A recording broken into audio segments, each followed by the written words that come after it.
Aloha everyone and welcome to another video by me, K. Elmer, and this is a very different kind of video that I normally don't put out, but I was thinking that the whole point of my YouTube channel was to share what I learn, and I found that people find it interesting, if not educational, and so I thought, well, why not share this one as well. And what this video is a response video to a couple of my friends when we got into a discussion about the kinds of supplements we take. I'm about maybe 15, 20 years older than these two guys, and we started talking about the supplements and comparing, and I thought, this would be kind of a really good opportunity to really kind of see what other people are taking. From my perspective, I always want to know what other people are taking and get some good ideas. And at the same time, I thought, well, I'm sure other people are probably wondering that if I'm wondering that. So here you go. Here's a video about what supplements I take and what two other guys take. And how it compares together, and what my opinions are about it. I hope you don't mind. It's kind of an odd video. It's purely opinionated, and so I just wanted to just share it because I think maybe you guys might find it interesting. So what happened was we just started chatting about supplements, and I'm just going to do a real quick backstory on me. Over 20 years ago, I was under the care of a physician and prescribed a ton of different pharmaceuticals, and my health was deteriorating. And after 10 years of that fun, I decided that this was not how I wanted to live my life. Fired my doctor, stopped doing everything she was telling me to do, and started doing some research and started supplementing and living my life a better way. And in over those last 20 years of taking charge of my health and replacing all of the pill bottles with supplement bottles, I have completely turned my health around, and that's measured in a couple of ways. My company provides us with a free blood work every year. They give out the free flu shot too, which I don't take, but I do the blood work. And back when I was under the care of a physician, my numbers were horrific. And now that I'm under the care of me, my numbers are awesome. They're great. I mean, they can't find anything wrong with me. And boy, you could tell they really want to find something wrong with you. When you're north of 55. So, that says something. And then the other thing I want to evidence, in terms of I think this is the right path in life, is the fact that I don't get sick. I really don't. That's measured by sick days at work, right? I mean, I get injured because I'm stupid and I'm clumsy and I hurt myself a lot, or I'm just getting to that point where I wake up and things hurt, but I have no sick days. I have 0 for the last 3 years, and I think 1 or 2 in the 2 years prior to that. I mean, I went and looked at my record, and it's pretty stellar. So, hey, with just those two facts, I think, in my opinion, that this might be the best path to take, as opposed to, going to the pharmacy and every month and collecting a whole bunch of chemicals. And so this is the story of how I got into it. And then now let me share with you what I do. So just some pictures, a little slideshow. If I can get the thing to move. It's not cooperating at all. So I don't know what's going on. Okay, well, I had a slideshow and it's not moving, so I don't know what to do. I'm just going to skip it then. So let's skip it and jump right in to the list of vitamins. Now, over here is the list of vitamins that I take, and vitamin supplements, minerals, all that stuff. And I just kind of want to share, my thought process, so I can kind of give you a baseline where I'm coming from for what I do for me. And this is after 20 years of researching this and doing it. Is I kind of have this 3-tier system, because I'm a nerd and everything I do is a system, right? You've met those kinds of people. Yeah, I'm one of them. And my tiered system is, it always starts with need to have, and then want to have, and nice to have, okay? And so tier 1, 2, and 3. And so what I do when I take vitamins, and especially if I'm spending money on vitamins and supplements, is my need to haves come first, right? And so my need to haves are all of my general health things. And so vitamins and minerals, and then once I take care of that basic vitamins and minerals and things that if you don't take them, you will have deficiencies and get ill. And a classic example is vitamin C and scurvy, right? So there are a basic set of vitamins and minerals and things that you have to function. You are a meat bag, and that meat bag needs certain kind of nutrients. And if you don't give it to it, you will develop deficiencies, and those deficiencies usually manifest themselves in disease. So take care of that. Okay, that's your fundamental health, and so that's kind of what all of this does. And then after that, though, I do have what I believe is, you take supplements like you would pharmaceuticals, unfortunately, but supplements don't come with 5 pages of side effects warnings. But the whole thing about after you get past your basic, take care of myself, keep the body running. Then if I have anything I got to target or I want to target as part of my regimen, okay? And so one of the first things out of the gate was, I had high cholesterol back then, 30 years ago. I don't now. I got great cholesterol numbers. And so I started really taking cinnamon, cayenne pepper in the old days, L-citrulline. I used to take L-arginine. But you took a lot of different supplements over the years to really kind of regulate cholesterol. And I did really well, and it turned it right around. Of course, I had issues with kidney stones, so now I take supplements targeting to make sure I never have kidney stones again, because that's not fun. Of course, joints, as you get older, your joints start stiffening up. So really important to take specific supplements to help keep you unstiff, right? And of course, daily detox is critical in the world we live in today. Brain silica now is very, very, very important. Our world is so polluted, full of aluminum, that if you do not take silica, the aluminum will go into your brain. Silica will take its place and keep the aluminum out of your brain. So that's a little tip from Kay here. And then, of course, the immune stuff. Now, last year I was taking a lot of different stuff for immune boosting. And of course, there are some redundancies here, like vitamin D. It's a hormone. It's super good for your health. It's critical for your health. And it's also really good for immune. So there's a lot of overlapping, okay? But I just these are generalizations. But, I definitely am taking, I'm just still taking elderberry. That's about all I'm doing for immune system. This year, I'm not as worried about it as I was last year. And then, of course, taking care of your gut. Now, your gut is your immune system, obviously. But I kind of treat that as a separate thing because it's does so much more, right? So prebiotics and probiotics, and that's my basic tier 1. And to kind of give you an idea, because I'm a nerd and I do everything math wise, the cost for me is about $198 a month to take all the basics. The need to haves cost me about $198 a month, and that's something that I prioritize. It's my health. The second thing now is my want to have.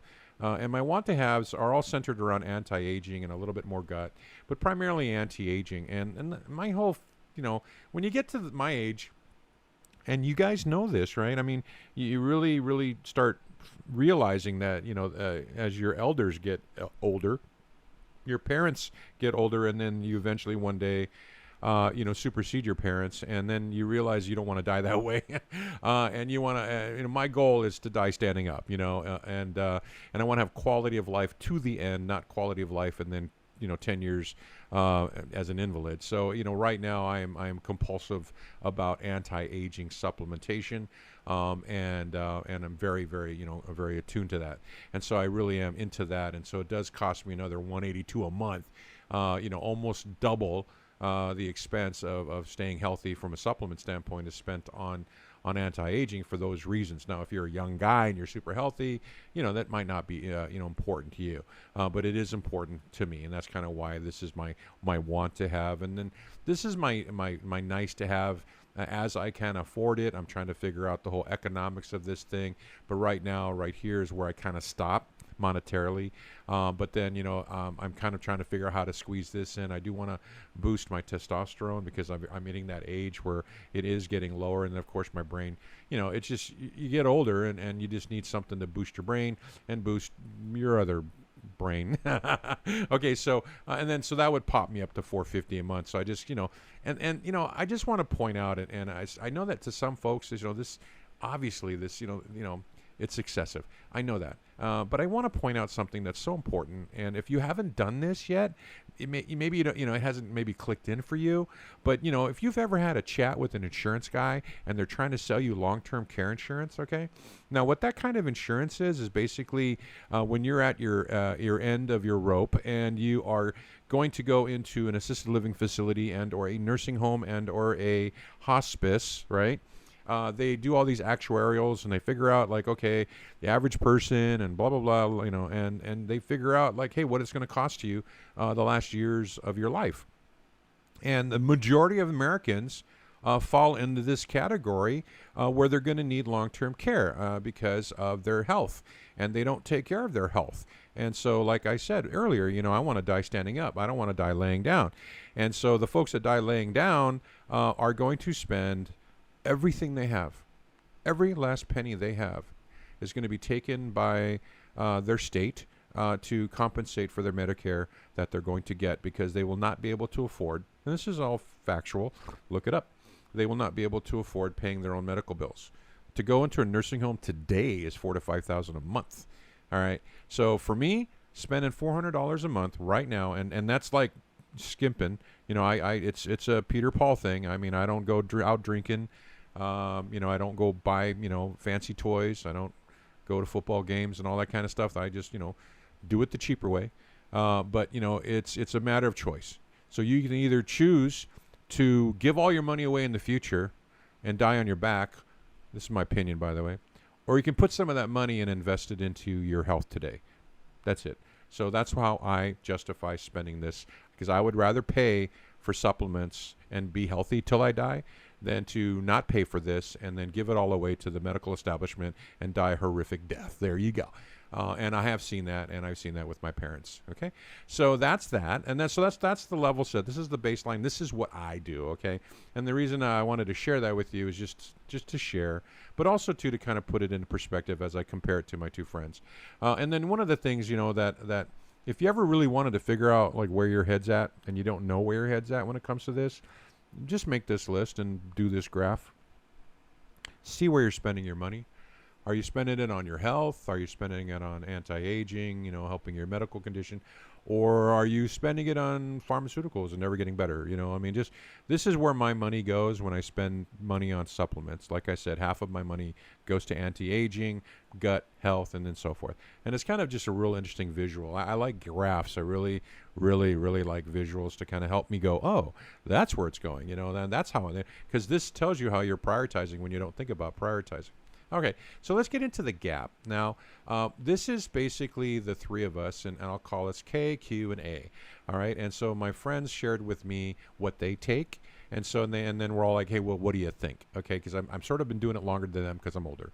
Okay, and so here's what I wanted to just share with you two guys, and then for anyone else who's like watching and you find this interesting, and and thanks for being patient, and watching this is, hey, first of all, I just want to level set that the three of us, we're all Brown's gas generator guys. We all have a Brown's gas generator, and we're huffing, molecular hydrogen and Brown's gas every single day, which is awesome. And then, of course, we're all three also all taking, C60 oil. Okay, so that's kind of unique because that's probably something most people do not do. Okay, most people do not, take C60 and Brown's gas every single day. That's kind of a rarity. People that watch my videos probably do. Okay, but that's that. And so with that as a benchmark, you've got like myself and Q are real big heavy on the B complex, which I think is critical for men. By the way, all my research is for men. I really don't know what all the vitamin requirements are for women. I've never really studied it. But I know that, because of the stress, I'm sure it probably applies to women, and because B complexes are geared towards stress and health. But definitely, Q, you're taking a very strong B complex, so you're doing really well. And the one thing though, A, is that I noticed that on your list that you sent me that you didn't have A or all the Bs on your list.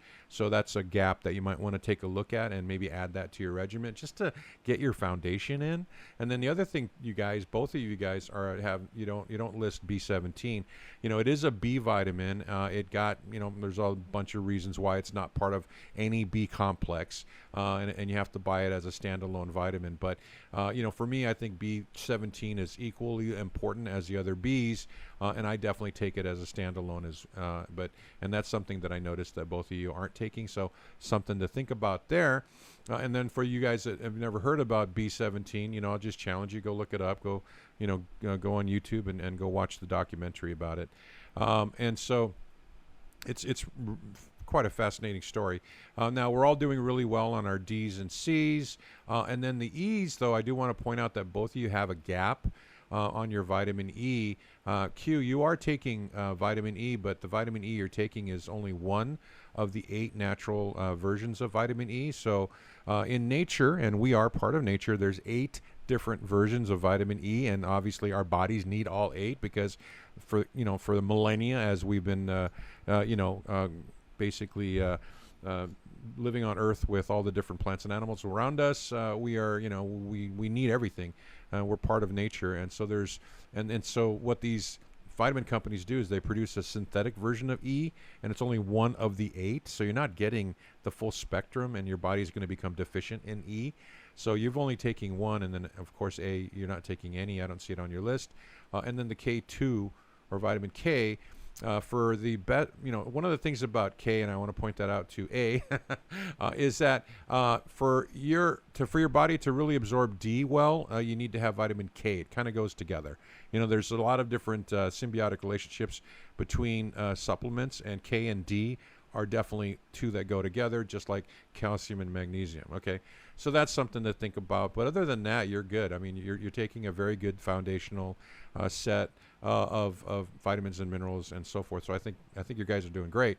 Now, what's interesting about the 3 of us and our approach towards minerals was interesting, because I'm taking Shilajit, which is like mountain poo, healthy poo, as Ava called it the other day. Thought that was hilarious.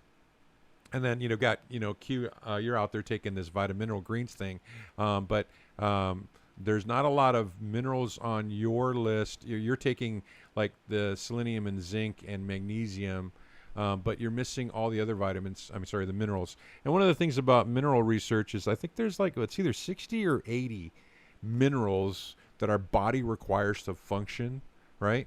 And so that's why it's so important to take like what Q's doing. He's taking this mineral blend, and then for me, I'm doing the same. I'm taking a natural mineral blend that comes right out of the rocks, and it has all of them in it. So that's kind of what we're doing. So instead of maybe like taking these minerals separately, maybe you want to just go and get a mineral blend.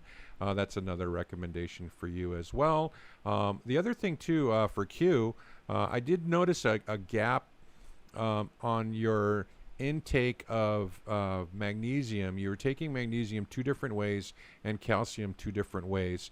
So there's no problem taking magnesium 2 different ways, but there is a problem about taking calcium 2 different ways. So in my experience and what I've read, there's a few things you really have to be careful about when you take too much of something when it comes to supplements. Calcium's one of them, iron is another, and vitamin A is another. And so you got to be really careful. I've actually known people to get quite ill from taking too much vitamin A. And then, of course, the big warnings on iron. Oh, and potassium is very dangerous. If you actually look at a lot of multivitamins, they don't contain iron or potassium, because they got to be, especially with kids vitamins, because there's such a concern about overdoing calcium or potassium. So you might want to take a look at it, because you are taking calcium in 2 different things, and it might be too much total, as the sum of the whole. Other than that, that's kind of where we're at. We're all doing some kind of form of iodine, which is great. And then, of course, our omegas, we're all doing some type of omega there. And from this point on, it's just all about targeted. If you don't have that kind of an issue or concern, you're fine. And then I think we're all doing really quite well. Everyone's doing detoxing. Everyone's doing joint and muscle. A couple of us are doing silica. it's, if you're not, that's no big deal. You've got amino acids. Oh, the thing about this Q is you're taking a product called Amino 1000, and I wasn't sure if what this, and I just put a highlight on this because I want to point out to you that maybe you need to take a look at this product in comparison to the amino acid blend that you're taking in your booster, because you're taking amino acids in two different forms, and again, it might be too much of one or something like that. So just as a heads up, I noticed that in looking at what was in that booster. But we're all doing gut work, which is awesome. And then of course, because I'm older, obviously I'm more focused on anti-aging. So which is this is all nice to have, want to have for you guys at your age. But other than that, I did want to point that out to you and share that with you, the general audience. That's really it for this video. I just kind of did a gap between the three guys. What are we taking for our health? Gave you a little bit of background on me. And honestly, it's always awesome to get another set of eyes on something. So if anyone out there watching this, if you see something that's missing in any one of us, or we're doing too much of something, please leave a comment and share your thoughts. I really appreciate your input on this. This is kind of one of those crowdsourcing, let's all get healthy together kind of things, and I would truly appreciate your input. So please leave a comment if you have any thoughts that you'd like to share with us, and thank you so much for that. Other than that, that's it, guys. I just wanted to say, this is what we were thinking and sharing, and I just wanted to share it with you, and I hope you find it interesting. Aloha.